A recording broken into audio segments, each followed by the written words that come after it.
So, in this subject of kinematics and theory of machine, today we are going to discuss a new topic, gear and gear trends.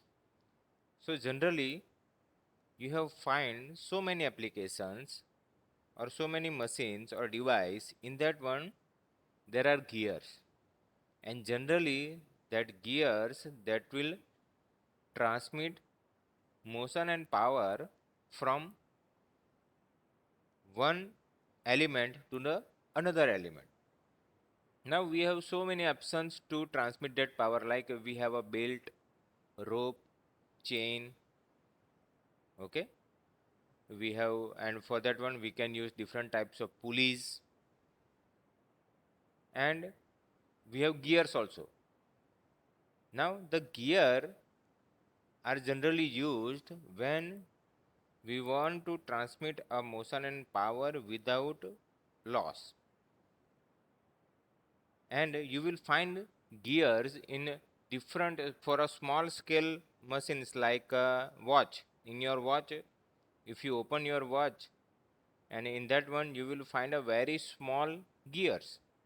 Okay, so from that small gears to some big gears, like the gears that is used in aerospace engine, or ship engine. Okay, or some defense machine. In that one they are using a big size of a gear. So the size of the gear that can be vary from very small to a very big. So it is a very versatile uh, uh, product that will be used to transmit motion and power from one element to another element. And it is one of the very important mechanical object, and that is widely used in many industrial applications. So in this chapter we are going to discuss about gears. So generally you have already seen the gears, but what are the various types of gear, in which application we use which type of gear, as well as only single gear is not sufficient in many cases. So in that case you require more than two gears. So then it is known as a gear train. So we are going to discuss about gear train, and also we are going to discuss about the various terminologies that is used in gear, because generally when you design a gear it has certain parts. Okay, that tooth, so how that tooth is designed, tooth has particular shape, so how that shape is obtained. So all these, that what we are going to discuss here in this chapter. So this is very interesting chapter to study. It is not only for your exam point of view, but whenever you go for the job in industry, or or sometime you will get the job in some company which is designing and manufacturing the gear. So for that you should have a basic knowledge regarding gear and gear train, and that's why it is important to study this chapter. So one by one, in sequence, we are going to first of all discuss about gears, then we are going to discuss about gear trains. So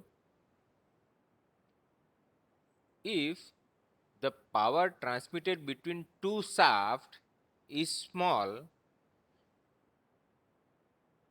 motion between them may be obtained by using two plane cylinder or disc. So generally here it is shown that when this gap is very small, okay, and in that case we can directly use a disc. Okay, there is a disc, you can see there is no teeth. So that two plain disc or cylinder can be obtained, and if there is no slip on the surface relative to the other, a definite motion of one, okay, so a definite motion of one can be transmitted to the motion to or can be transmitted to the disk 2. Okay, and this type of wheel that will be termed as a friction wheel. This type of disc or wheels that will be termed as a friction disc or friction wheels. But in this case, as the power increase here, as the power increase, slip occurs between the disc and the motion no longer remains defined. So if the power to be transmitted from disk 1 to disk 2 is increased, then what happens that only one will rotate, with that 2 is not going to rotate in the case of a frictional wheels. And due to that, what happened that the definite motion of 1, and according to that, whatever be the motion of 2, that will not remain steady, or we are not able to get the exact power transmission from 1 to 2. So for that, assuming no slipping of two surface, the following kinematic relationships exist for their linear velocity. And to transmit a definite motion of one disk to another, or secondary thing is that to prevent that slip between the surface, projections and recess on the two disks can be made which can match with each other. Okay, so here what we require to do to uh, to do or to remove or to reduce the friction slip between the two mating surface, what we require a projection. Okay, so suppose this is a disk 1, so on this disk 1 we have this kind of projection like this, as well as recess. Recess means suppose after that projection again we have one another projection over here. So between that two projection, this empty space, that is known as a recess. So what we require? We require a projection and a recess on the two discs. Now this projection and recess is required not only in one disc, but it is required on both the discs. Okay, so on the two discs can be made which can mesh with each other, and this leads to the formation of teeth on the disc. Okay, so we have to generate a projection, second projection. Okay, so like this same way we have to generate a projection on disc 1 also. So this is known as a teeth, and the motion between the surface changes from rolling to sliding. Now if there is no teeth, then there is a sliding motion between the two discs. One disc 1 will slide with disc 2, and due to that sliding motion there is a transmission of motion and power. But as we have now teeth, so what happened that the sliding motion between that two discs, that will be converted into rolling motion. Okay, and the disc with the teeth are known as a gear, and that is the teeth that is known as a gear. Okay, now we have the disc, and on that disc we have a teeth, and that is known as a gear. It is to be noted that if the disc 1 rotate clockwise, here as you can see in this diagram, as this one disc 1 is rotate in clockwise direction, the disc 2 that will be rotated in anti-clockwise direction. It will be going to be in a anti-clockwise direction. Or another thing, that if the this one is rotating in anti-clockwise, then this one is going to be in a clockwise direction. So both motions are possible. Now the gear has certain advantages, that it can transmit an exact velocity ratio, and this is the most important advantage of gear, exact velocity ratio. Now what is velocity ratio, that we will see, but in this case there is no slip between the gear 1 and gear 2, and because of that the velocity ratio, that will be exact. And if you take the example of belt and pulley, so sometime what happens, that the belt only will rotate and it is not going to rotate the pulley, and due to that what happened, there is a slip, and that slip means you have lost your velocity ratio. So in this case of a belt and a rope, you may have a chance that you are not going to transmit exact velocity ratio because of that slip. But here in gear, we have teeth, and that teeth that are going to mess with each other, so that the velocity ratio that you are getting, it is a exact velocity ratio. Second, it may be used to transmit large power. Large power is to be transmitted. Again, we have an option that we can use a gear. While in case of a belt rope, it may be a chance that due to that large power transmission, the belt will slip on the pulley. And as the belt will slip on the pulley, the power transmission is lost. So in the case of a high velocity ratio and to get a large power transmission, we use a gear train. It has a high efficiency.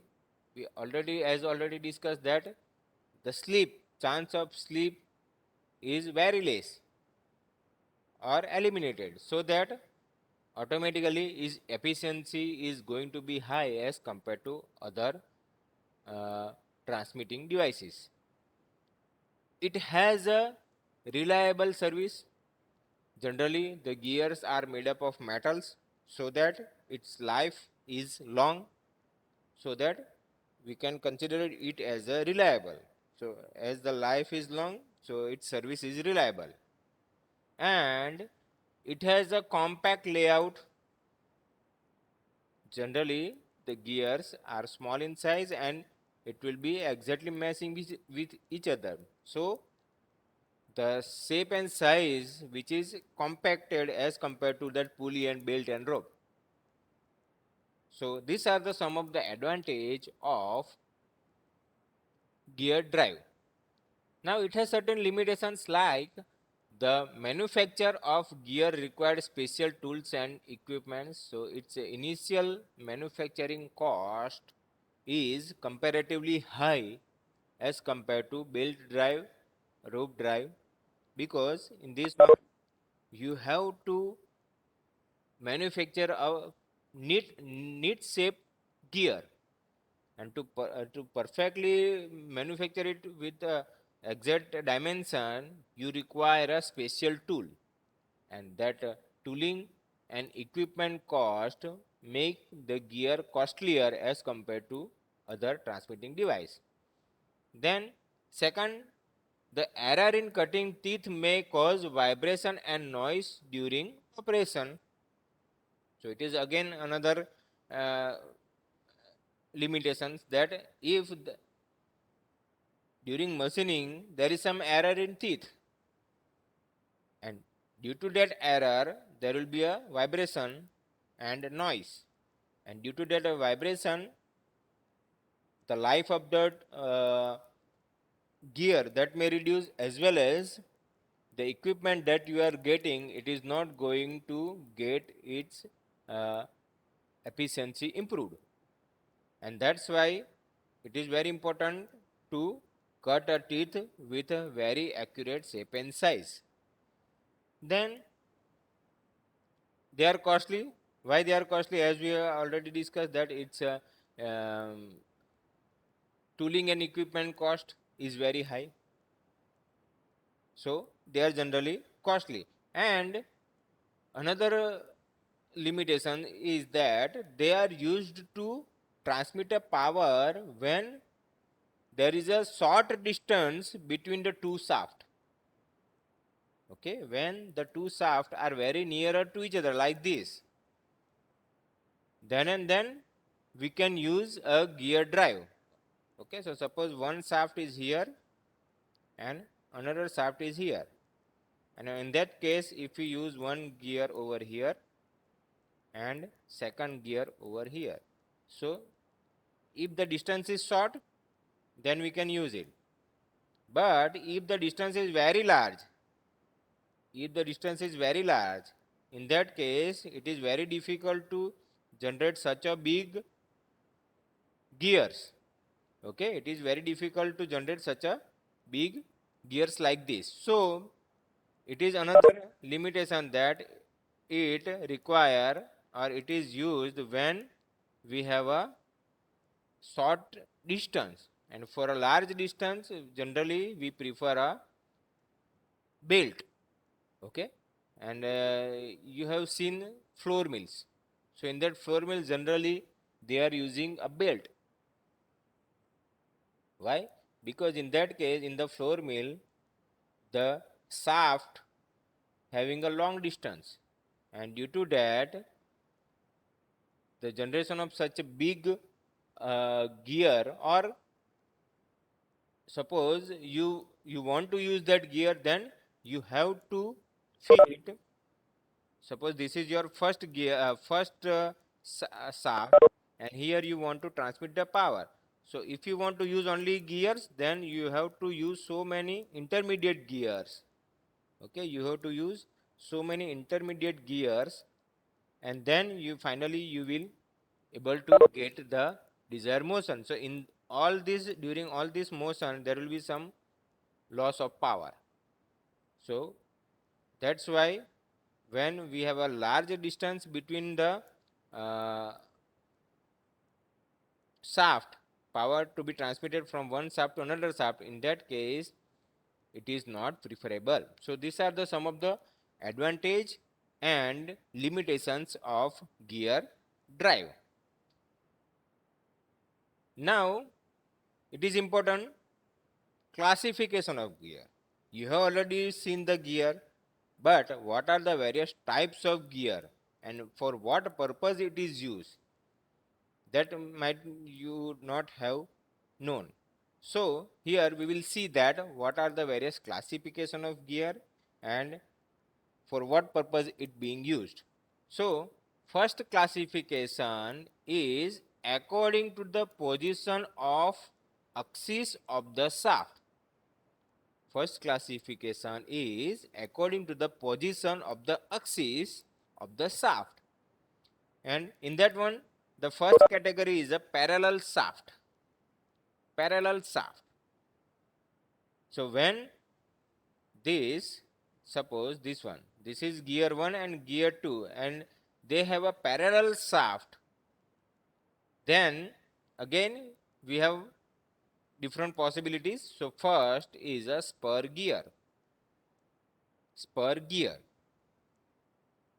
So this is the diagram of a spur gear. You can see this is the gear 1 and its axis, and this is gear 2 and its axis. So both shafts are parallel to each other. So the two parallel and coplanar shaft connected by the gears are called as a spur gear. When two parallel and coplanar shaft are connected by the gear, and that gear which is known as a spur gear. And in that spur gear you can again see that whatever the teeth here, this is the teeth, this is one teeth. Okay, so the teeth which is also parallel to this axis. So two things you have to consider. First thing is that the two shafts which are parallel to each other, that is the first thing. And second thing is that not only the shaft but the teeth which is also parallel to this axis. Each and every teeth is parallel to the axis of the wheel. So two things you have to consider. They have a straight parallel tooth to the axis and thus not subjected to axial thrust due to the tooth load. So this is one thing when you use a spur gear. You do not find any axial thrust force because of the straight parallel tooth. And at the time of engagement of the two gears, the contact ends across the entire width of the line parallel to the axis of the rotation. So this is important thing. Its engagement is start. So suppose if I will draw a spur gear over here, a diagram of a spur gear.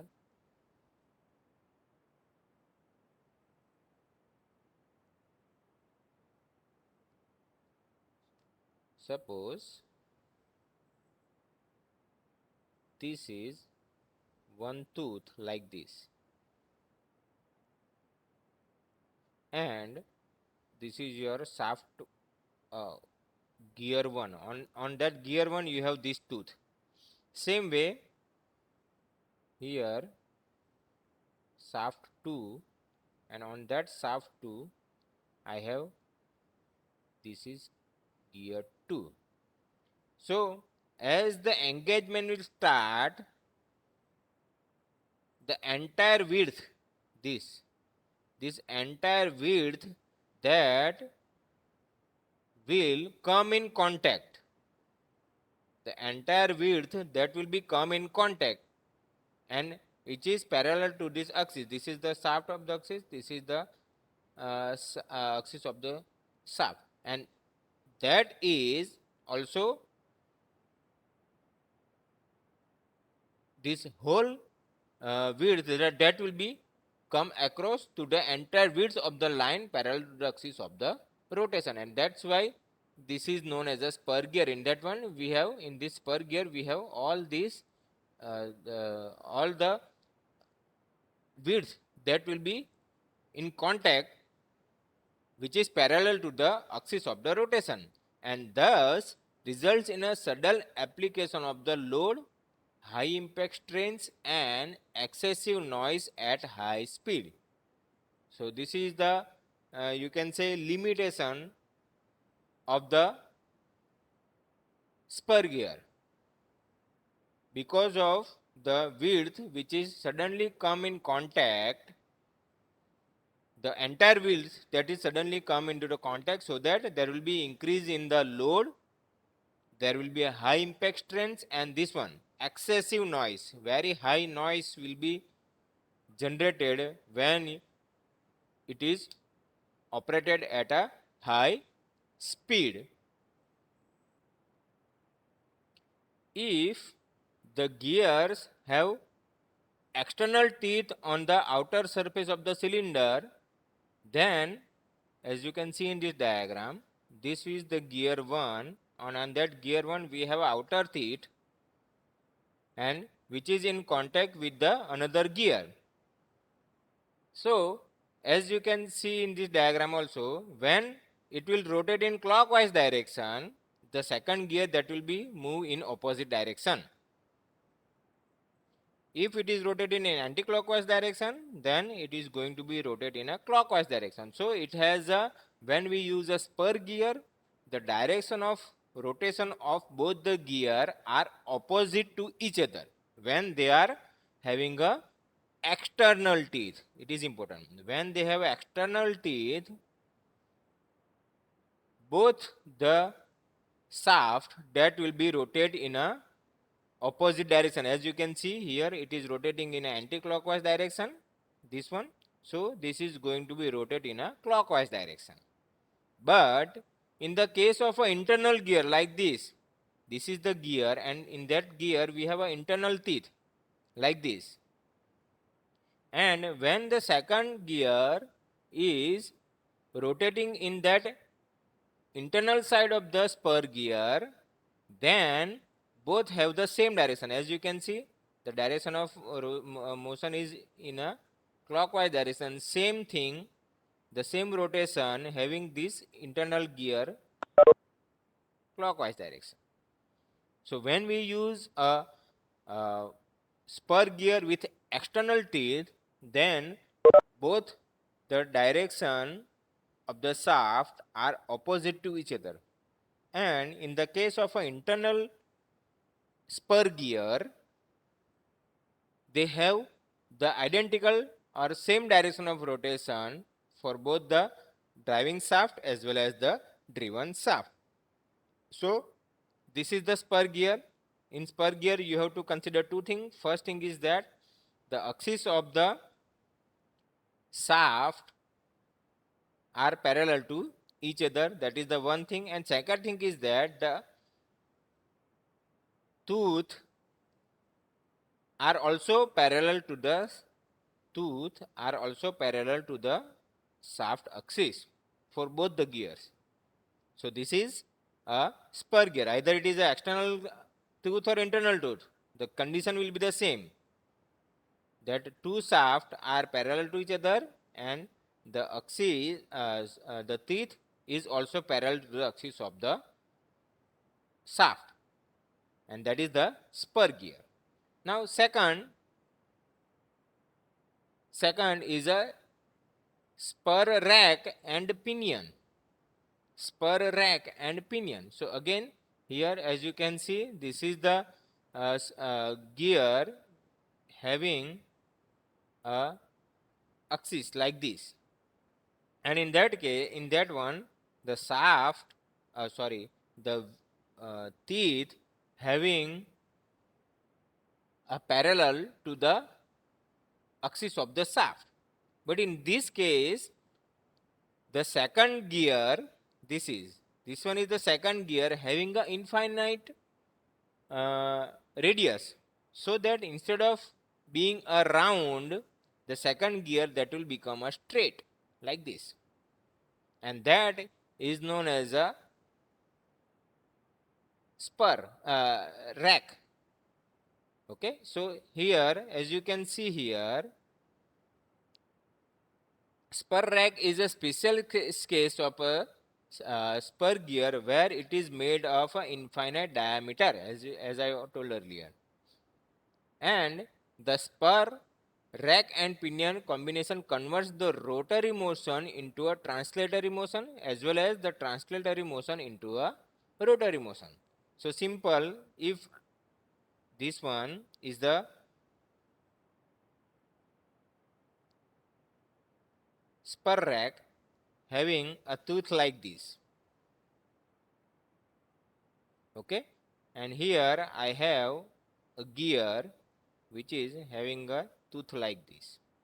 So what happened that as I will rotate this in this direction, as I will rotate this one in this direction, this rack that will go down, means the rotary motion of this gear 1 will convert it into translatory motion, and as I will rotate this one in a clockwise direction, this rack will move up.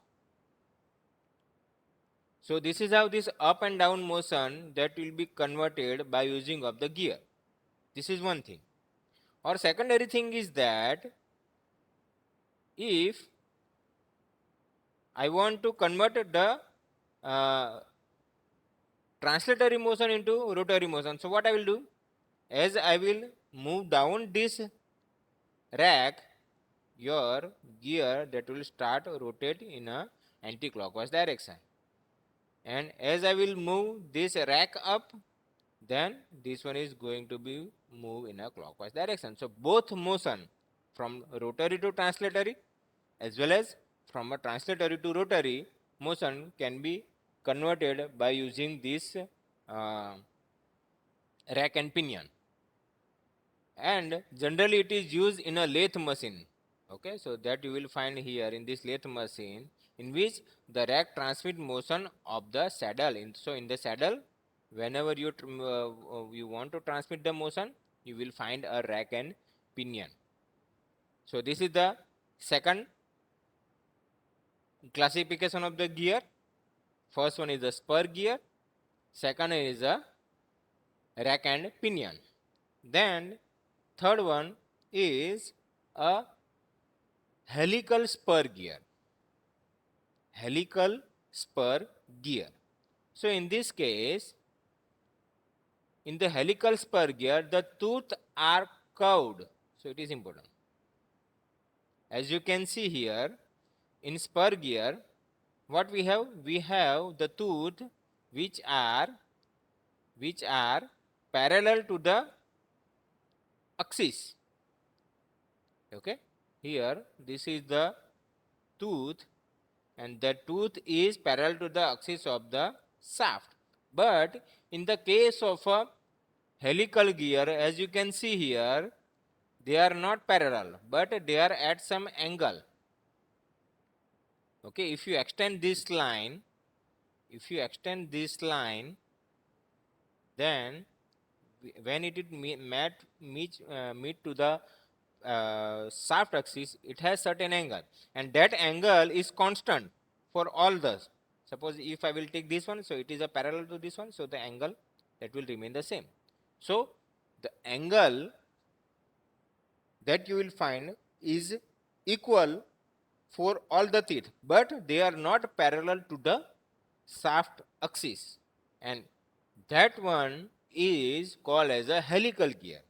In a spur gear, they are parallel. The teeth as well as the axis both are parallel to each other. But when it is not parallel to each other, then it is known as a helical gear. And each being helical in shape, two mating gears have the same helix angle but have a opposite hand.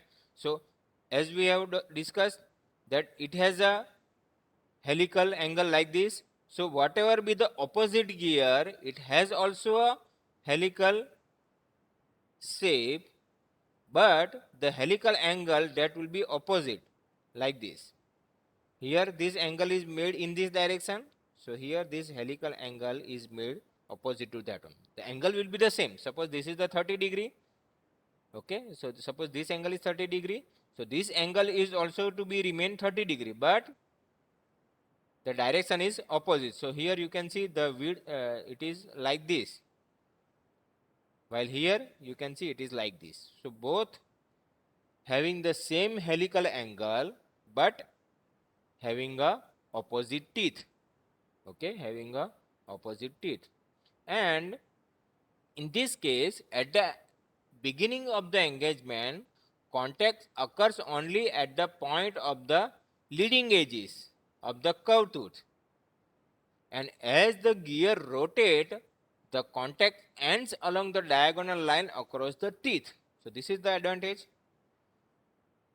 and thus the load application is gradually applied, and that the result in low impact stress and reduction in noise. So whatever be the limitation of that helical gear, as we have talked earlier, it has a sudden load, high impact stress and excessive noise, that is eliminated by using a helical tooth or curved teeth.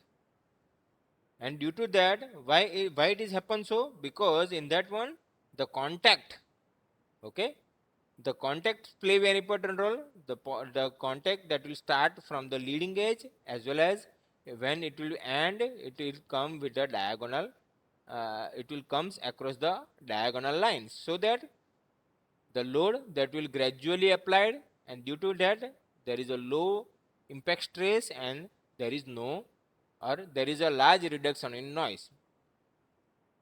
And therefore these helical gears can be used at a higher velocities than the spur gear and have a greater load carrying capacity. So this is why we use a helical spur gear in different case where we have to transmit a higher, or we have to rotate the gears at a very higher velocity as well as at a higher load carrying capacity. So this is the third gear, helical spur gear. Then fourth one is a herringbone gear. So as you can see in the helical gear, we have the curved only in one direction like this. Okay, if you see the exact view of the gear, so this is the shaft of the axis, and if you see the gears, so your tooth will be like this. Okay, your tooth will be like this. So this one is the helical gear, but in herringbone gear, if you see the side view, suppose this is the herringbone gear and this is the axis shaft. So in this case, instead of only one direction, in a single gear, we have a tooth like this with opposite direction, this one, like this. So when it is having a left and right inclination, then it is known as a double helical gear, or it is also known as a herringbone gear. Okay, so this one is the helical gear, but when the in this one, the helical angle is only in one direction. But while here, when the helical is in a double side, then it is known as a double helical gear, or it is also known as a herringbone gear. So this is the classification of gear according to the position of the axis of the shaft, and in that one, first of all, we have the parallel shaft axis. Now we have some another classification, but that we will see in our next lecture. So today we will discuss about spur gear, rack and pinion gear, helical spur gear, and herringbone gear.